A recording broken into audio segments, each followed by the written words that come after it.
It was an early autumn afternoon in Nice. The wind arrived sooner than expected, and a quiet rain tapped against the windowpane like the heartbeat of someone still searching for a sense of peace. In a soft beige counseling room, where light filtered gently through thin curtains, Julia Moreau sat upright in a moss-green velvet chair. She was still beautiful, the calm, seasoned beauty of a woman who had walked through the sharp corners of sorrow, yet still carried herself like a ballerina, graceful but never fragile.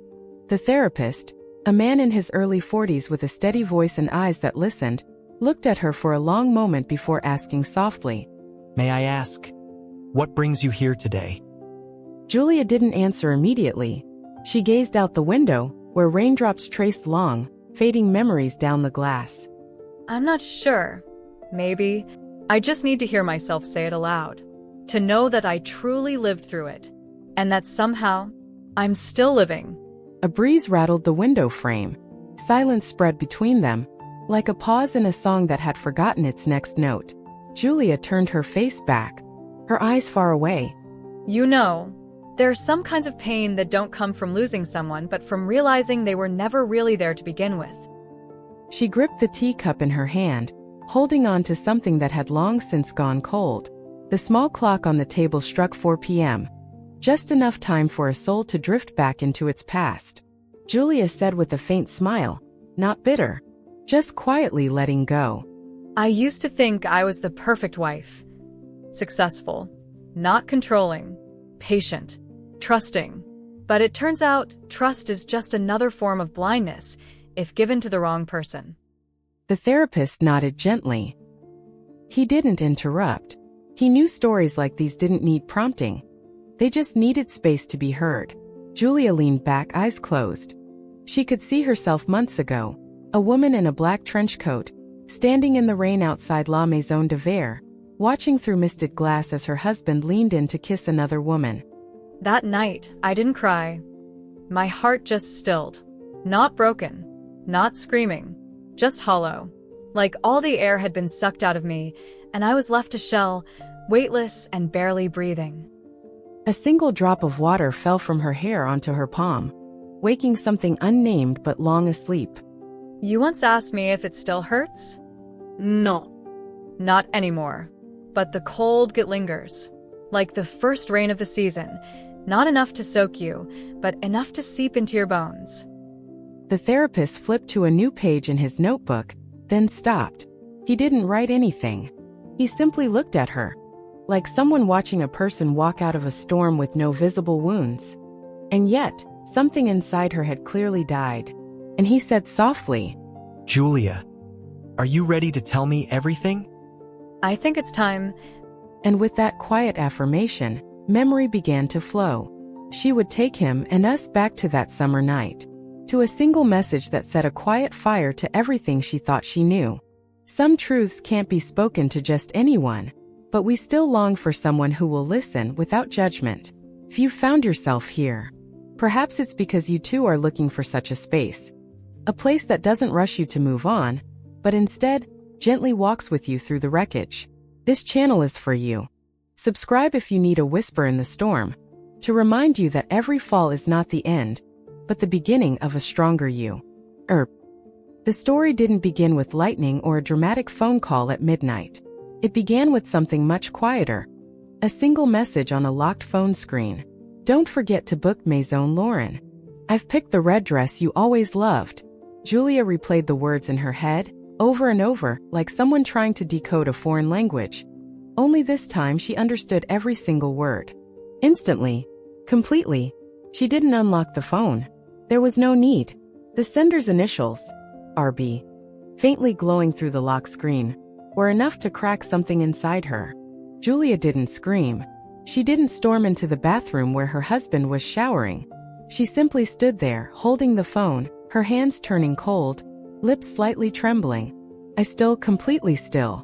Her voice, recounting the memory in the soft-lit therapy room, kept the same even cadence. I don't remember how I breathed in that moment. I just remember everything around me went silent, as if time had stopped, and the only thing I could hear was my own heartbeat, each beat cutting deeper than the last.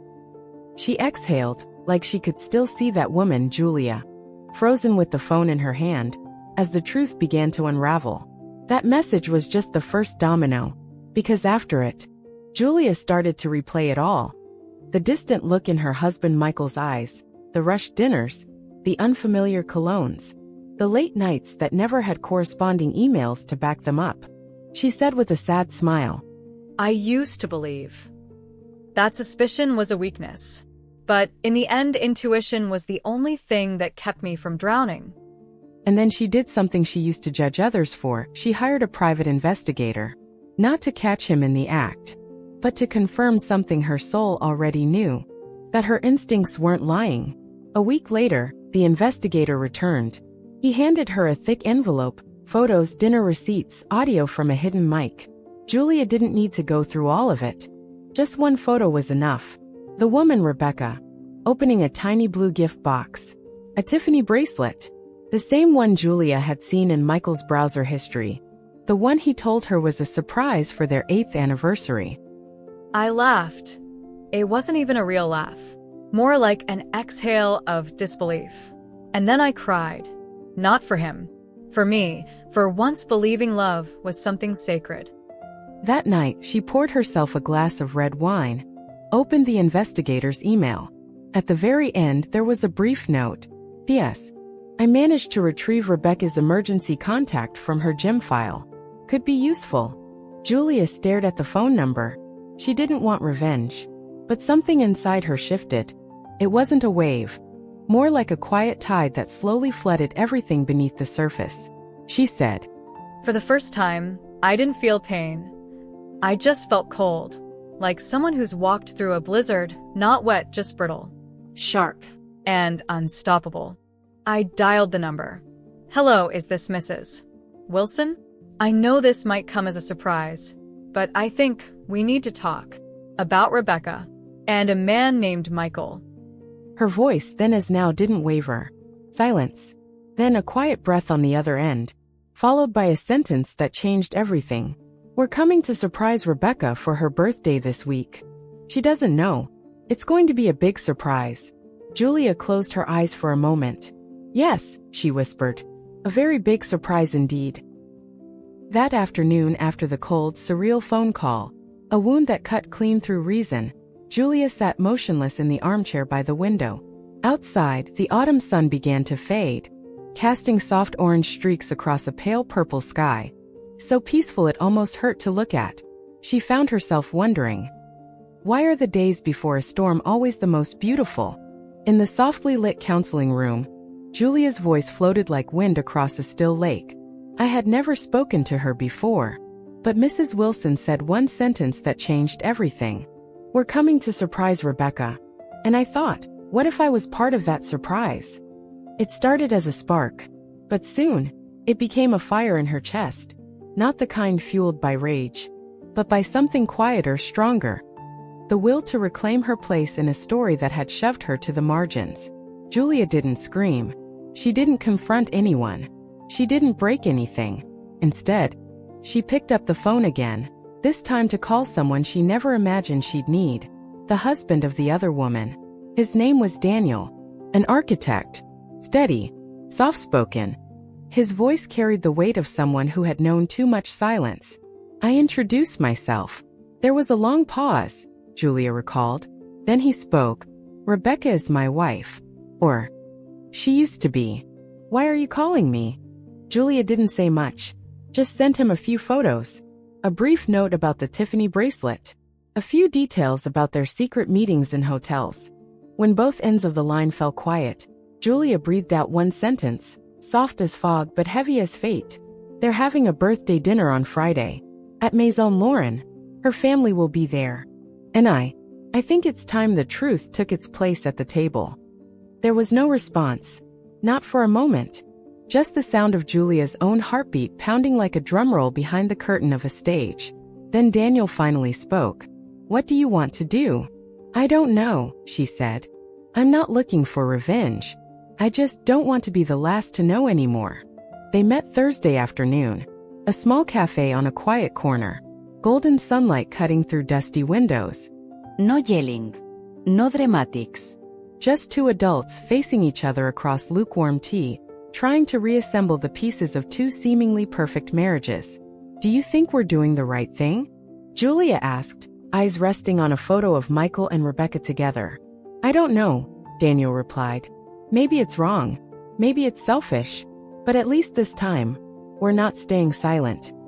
They made one simple decision: no confrontation, no chaos, just presence. They would attend the birthday dinner. In the soft, curated glow of an evening that was meant to be romantic, they would be there, like shadows in the candlelight, and let the truth speak for itself. I'm wearing the red dress Michael once said was too much, Julia said with a small smile. But this time, I'm not wearing it for him. I'm wearing it for me, the woman who's been hidden for far too long. And I, Daniel added, will wear the suit I got married in. So Rebecca knows that no matter how she chose to leave, I am the past she tried to erase. In the therapy room, Julia slowly took a dinner reservation card from a slim envelope. The seats are set. Near the center. With candles.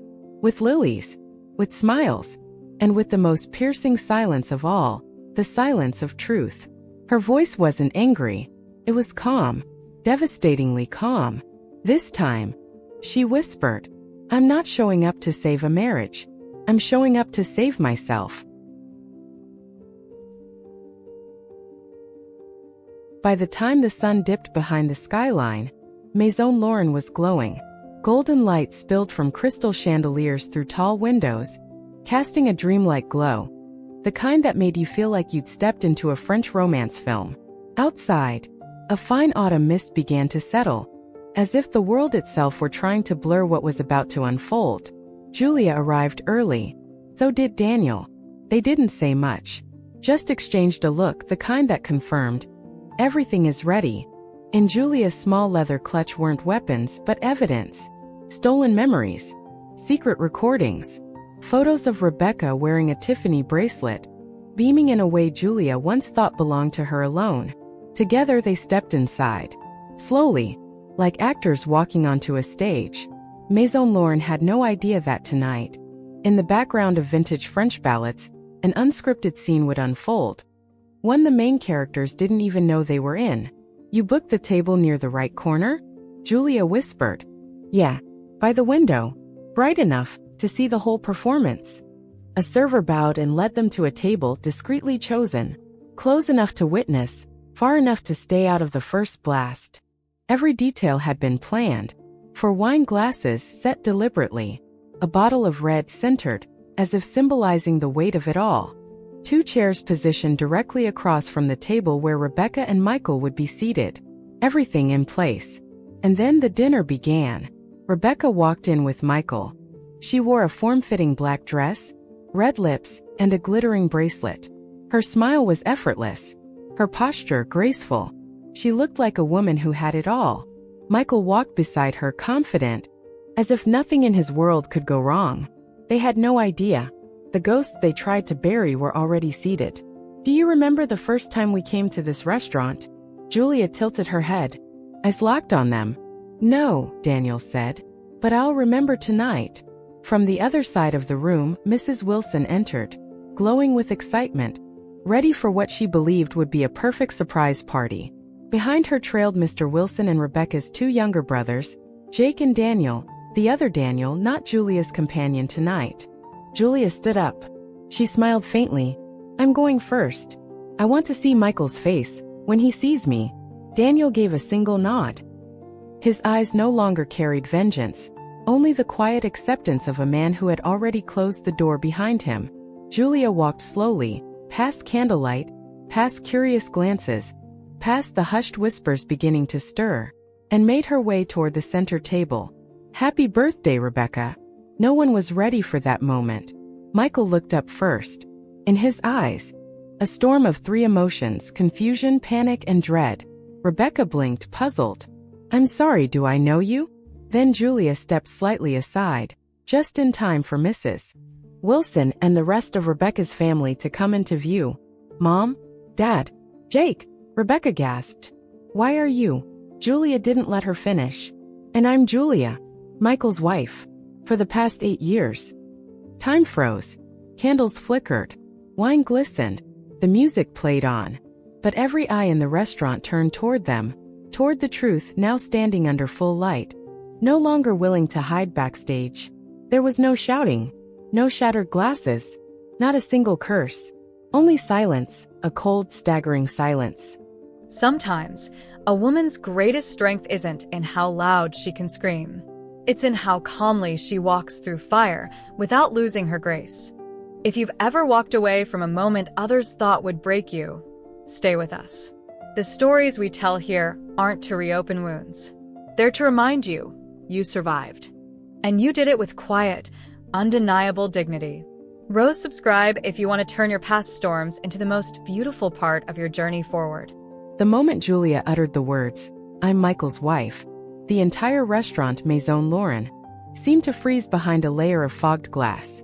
The air turned heavy, time slowed, and every eye in the room turned to one place, the center table. Michael was paralyzed, his hand still resting on the stem of his wine glass. His throat twitched. Rebecca looked like all the blood had drained from her face, her lips pale, her eyes darting between Julia and her parents. "And no, that can't be," she stammered, her voice cracking. "Wife, Mrs. Wilson gasped, her horrified gaze locking on Michael. "You said you were divorced." Michael opened his mouth but no words came out, only shallow breaths. Rebecca, now visibly trembling, turned to her mother. I didn't know." Julia didn't move. She simply reached into her handbag, pulled out a thick stack of photos, and laid them on the table like final pieces in a rigged game of chess. 3 years, she said calmly. With the same man, the same lies. And here's a glimpse of his so-called business trips. The first photo, Michael and Rebecca kissing under the cherry blossoms in spring. The second, holding hands outside a hotel in Montauk, the same weekend Julia had been caring for her sick mother. The third, last Christmas, Michael handing Rebecca a gift while Julia had waited at home in a red dress she never got to wear out. No one spoke, but their faces said everything. Jake, Rebecca's older brother, stood up abruptly. Daniel, the younger one, stepped toward the table, eyes like steel. Rebecca's parents looked thunderstruck. Rebecca herself could barely stand. And Michael, he no longer resembled the man Julia had once loved. "Rebecca," Mr. Wilson asked quietly, "how long have you known?" I thought he was divorced," she whispered through her tears. But when her eyes met Julia's, Julia knew she'd known. "You called my house," Julia said, softly, but with the impact of a lightning strike. "Last year, you asked, 'Is Michael home?' I answered. You said nothing and hung up." Michael tried to rise, hand raised as if to stop the wave crashing toward him. "Enough. Julia, you can't do this in public." "No, Michael," she interrupted, her voice sharp as glass. "You did this the night you kissed her while still lying next to me. When you used your company card to book hotel rooms for your mistress. When you told 2 women, both of us, that you were the victim." Rebecca collapsed into her chair. She covered her face. Her tears no longer had form. But Julia said nothing more to her. She turned back to Michael. One last glance, not of anger but recognition, as if memorizing the final image of a man who once belonged to her past. "You were someone I loved, someone I trusted, someone I built a dream with. But that dream turned out to be the perfect backdrop for your betrayal." That's when Daniel, Julia's Daniel, stepped forward. He stood behind her, quiet and steady, not as revenge, but as a witness to Julia reclaiming herself. The servers stood still in the corners, unsure what to do. The music had stopped long ago. Around the room, diners looked on, stunned, silent, and recording. "Let's go," Julia said to Daniel. She reached into her purse, pulled out a signed divorce document, and placed it on the table in front of Michael. "My attorney will send the full paperwork. If you have anything to say to me, say it in court." She turned to leave, but then paused, glancing at Rebecca, now weeping, mascara smeared, her hair undone. "I don't hate you," Julia said gently. "I just feel sorry for both of us. 2 women manipulated by the same man. But the difference is I got up and walked away." And then, she walked out. The red dress fluttered with every step. The golden light outside Maison Lauren framed her like a closing scene on a grand stage. An ending. A final note from the truth, unfiltered, undeniable. As the doors of Maison Lauren closed behind Julia, the night wind swept through her hair. It wasn't a cold wind, but a strange one, the kind of breeze that follows right after the world shifts. She didn't know how far she'd walked.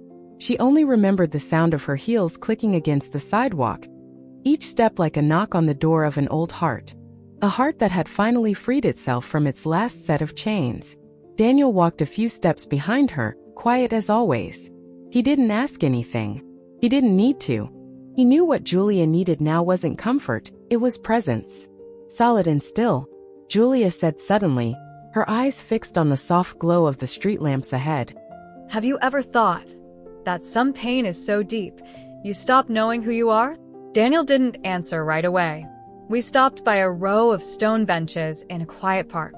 The city had fallen asleep. Only a few distant cars murmured by, and the leaves whispered gently to each other. Then he said, I think pain doesn't make us lose ourselves. It strips away the disguises we once called happiness. Julia fell silent. Her mind replayed the shattered pieces. Michael's eyes, the first lie, Rebecca's smile, and her own image, outdated, compliant, always pretending to be okay. You know? She let out a dry, bitter laugh. Michael once told me I was too sensitive, that I was imagining things, that I was unstable. I believed him. I went to therapy, took meds, thought I was the problem. Daniel turned to look at her, really look at her. You're not crazy, Julia. You were just betrayed so badly you stopped trusting your own instincts. That sentence, like a silent embrace. It didn't touch her skin. It reached something deeper. Julia began to cry. Not the cry of weakness, but the cry of someone who had just touched truth, after being lost in illusion for far too long. That night they didn't go home. They booked a small beachside room, the same kind Julia once dreamed of visiting with Michael for an anniversary. She took off her makeup, wiped away the smeared mascara, looked at herself in the mirror, for the first time without Michael standing behind her. I'll be okay, she whispered.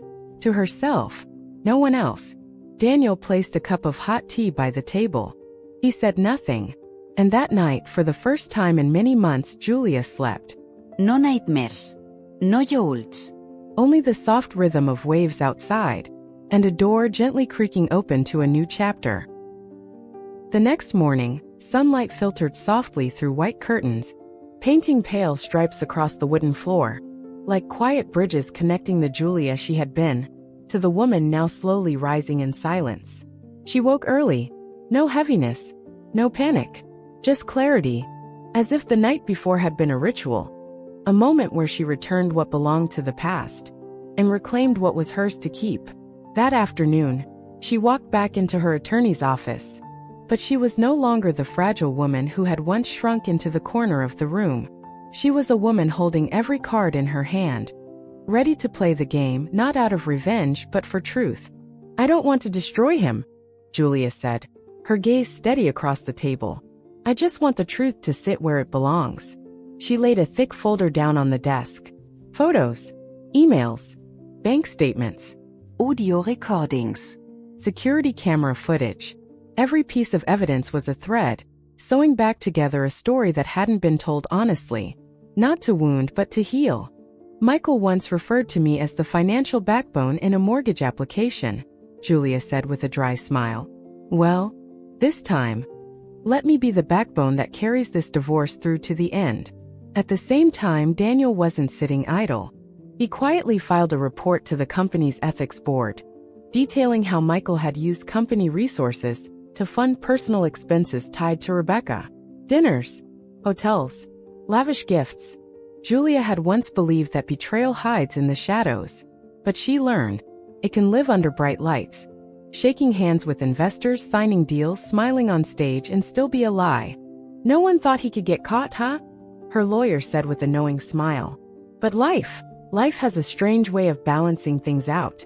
Sometimes, all it takes is one person stepping off script for the whole stage to fall.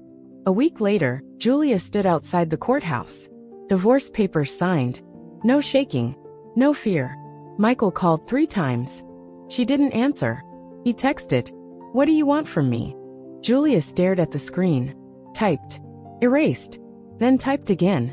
"I want myself back." And for the first time in her life, she hit send, not expecting a reply. No sword.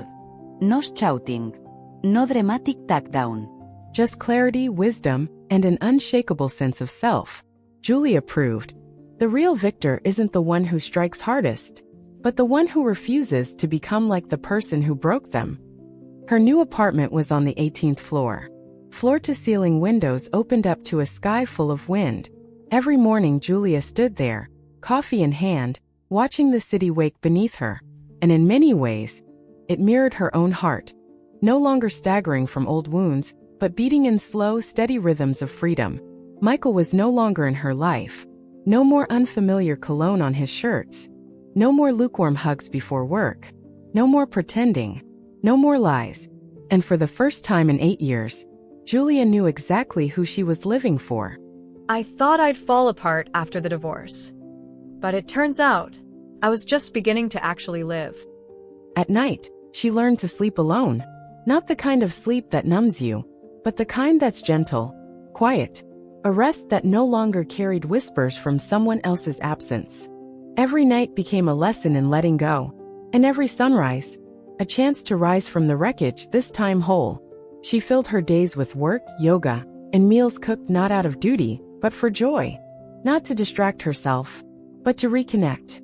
To her body, to her emotions, to dreams she had shelved for too long. Julia said, I used to think strength was about forgiveness. Now, I believe strength is also about stopping, about saying, that's enough. One afternoon, a message came from an unknown number. I'm changing. Not asking for forgiveness, just wanted you to know. Just one line. No name. No signature. But Julia didn't need to read it twice to know who it was. She turned off the screen, set her phone down, looked out at the sky turning a rich violet at dusk. I used to fear silence, she smiled. But now, I know silence can sing. It can sing of self-respect, of peace, of someone who walked through a storm and came out. Not broken but intact. The days without him?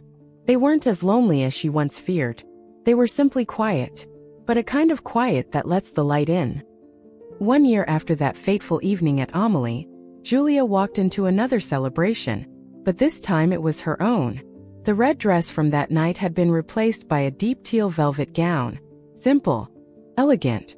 No more bold, burning lipstick. Just a soft rose tint, like a whisper from a soul that had finally healed. Her 35th birthday party. But Sophia called it something else. A rebirth ceremony. No empty well wishes. No guests showing up out of obligation. Only the people who had held her hand through the storm. Her mother, loyal colleagues. The quiet attorney who stood beside her during every divorce signing. And most importantly, Julia herself as she is today. You used to think 35 was the end of love, Sophia said, raising her glass. But really, it was the moment you stopped loving the wrong person and started loving the right one yourself. After the party, Julia returned to her apartment. She stood in front of the mirror, the same mirror that once reflected a woman in ruins. But now it held the image of a woman who had finally chosen herself. Around her neck was a delicate chain with a turquoise stone. Not a gift from someone else, but one she had bought for herself. A keepsake to remember I made it through. Her phone buzzed. A message from an unknown number. No name. No apology. Julia read it, then deleted it. Not out of bitterness, but because she had traveled far enough to no longer need what had been left behind. Out on the balcony, the night wind brushed gently against her face. The city below sparkled, like a stream of memory, familiar but distant. Do you regret anything? I asked. She paused for a long time, then smiled.